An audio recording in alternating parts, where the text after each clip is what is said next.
नमः संस्कृताय मित्रों, रामायण के सामान्य परिचय के साथ मैं उपस्थित हूँ। आइए देखते हैं रामायण के लेखक कौन हैं। तो सभी लोग जानते हैं महर्षि वाल्मीकि ने रामायण की रचना की है और उनकी शैली कैसी है तो वैदर्भी शैली है। और वैदर्भी शैली में गुण, प्रसाद, ओज और माधुर्य तीनों गुणों का प्रयोग किया है। मंगलाचरण कैसा है तो वस्तु निर्देशात्मक है। रस की अगर बात करें, रामायण में कौन सा रस है तो करुण रस, मुख्य रूप से करुण रस का प्रयोग हुआ है। प्रधान रस हम करुण रस को ही कह सकते हैं। और मित्रों, आदि काव्य आर्ष काव्य के नाम से भी जाना जाता है। आर्ष काव्य किसे कहते हैं? जो ऋषि प्रणीत काव्य होता है उसे आर्ष काव्य कहते हैं। श्लोकों की संख्या देखते हैं तो 24,000 श्लोक रामायण में हैं, इसीलिए इसे चतुर्विंशति सहस्त्री संहिता भी कहते हैं। रामायण में कांडों की संख्या तो 7 कांड हैं। रामायण 7 कांडों में विभक्त है और रामायण का विभाजन 7 कांडों में हुआ है। और इसकी भाषा क्या है, रामायण किस भाषा में लिखी गई है तो संस्कृत भाषा में लिखी गई है। रामायण में छंद योजना देखते हैं। मित्रों, अनुष्टुप इनका प्रिय छंद है वाल्मीकि जी का, और मुख्यतः इसमें अनुष्टुप छंदों का ही प्रयोग हुआ है। और सर्ग के अंत में इंद्र वज्रा अथवा उपजाति का भी कहीं कहीं प्रयोग मिलता है। अगर इसके समय की बात करें तो समय का निर्धारण लगभग 500 ईसा पूर्व के लगभग माना जाता है। और सर्गों की संख्या अगर देखें, रामायण में सर्गों की संख्या कितनी है तो 500 सर्ग और कहीं कहीं 645 सर्ग भी मिलता है। रामायण की प्रसिद्धि चतुर्विंशति सहस्त्री संहिता के नाम से प्रसिद्ध है। मित्रों, मूल रामायण के बालकांड के प्रथम सर्ग को मूल रामायण कहते हैं। और इसमें अगर नायक का प्रकार देखा जाए तो राम नायक हैं, जो धीरोदात्त कोटि के नायक हैं। राम कैसे नायक हैं? धीरोदात्त कोटि के नायक हैं। मित्रों, आदिकवि वाल्मीकि ने रामायण की रचना की। रामायण को आदि काव्य माना जाता है।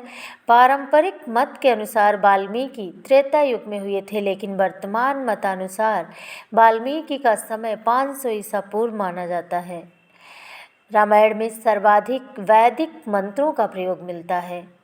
मित्रों, वाल्मीकि का वास्तविक नाम रत्नाकर था। तमसा नदी के तट पर काम लीला में तल्लीन क्रौंच पक्षी युगल पर शिकारी द्वारा बाण मार देने पर वाल्मीकि के मुख से एक श्लोक स्वतः ही निकल गया था। मां निषाद प्रतिष्ठाम लग्मः शाश्वती समाः यत् क्रौंच मिथुनात्मेकं बधीः काम मोहितम्।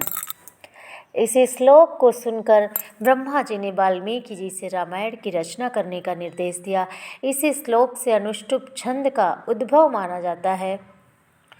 और इसमें कांड देख लेते हैं तो पहला कांड है बालकांड, जिसमें 77 सर्ग हैं। दूसरा अयोध्या कांड, इसमें सर्गों की संख्या 119 है। तीसरा अरण्य कांड, जिसमें 75 सर्ग हैं। और चौथा किष्किंधा कांड, जिसमें 67 सर्ग हैं। मित्रों, पांचवा कांड जो है सुंदर कांड है, सर्वश्रेष्ठ कांड इसे कहा जाता है। इसमें सर्गों की संख्या 68 है। छठा है युद्ध कांड, जिसे लंका कांड भी कहते हैं। इसमें सर्वाधिक 128 सर्ग हैं। और अंतिम कांड है उत्तरकांड, जिसमें 111 सर्ग हैं। सर्वाधिक सर्गों वाला कांड अगर पूछा जाए तो युद्ध कांड है या लंका कांड, जिसमें 128 सर्ग हैं। और न्यूनतम सर्गों वाला कांड किष्किंधा कांड है। युद्ध कांड में ही राम का राज्याभिषेक हो गया था। रामायण में 24,000 श्लोक होने के कारण इसे चतुर्विंशति सहस्त्री संहिता कहते हैं। मित्रों, ये बहुत ही इम्पॉर्टेंट है, इसलिए मैं कई बार इसको रिपीट कर रही हूँ। वर्तमान में रामायण के 4 संस्करण उपलब्ध हैं। एक बम्बई संस्करण, बंगाल संस्करण, कश्मीर संस्करण और दाक्षिणात्य संस्करण।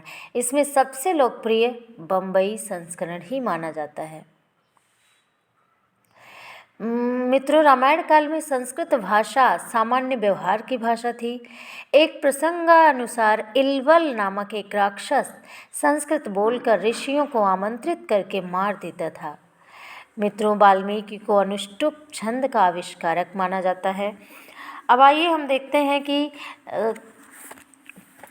किस कांड में कौन सा क्या क्या प्रसंग उद्धृत हैं, उसके बारे में एक बार देख लेते हैं। तो पहले बालकांड की बात करते हैं। बालकांड में घटित घटनाएं। पहला है क्रौंच वध की घटना, अयोध्यापुरी का वर्णन, ऋषि शृंग तथा शांता के विवाह का वर्णन, दशरथ द्वारा अश्वमेध यज्ञ, फिर है ऋषि सिंह द्वारा दशरथ का पुत्रेष्ठ यज्ञ कराया गया।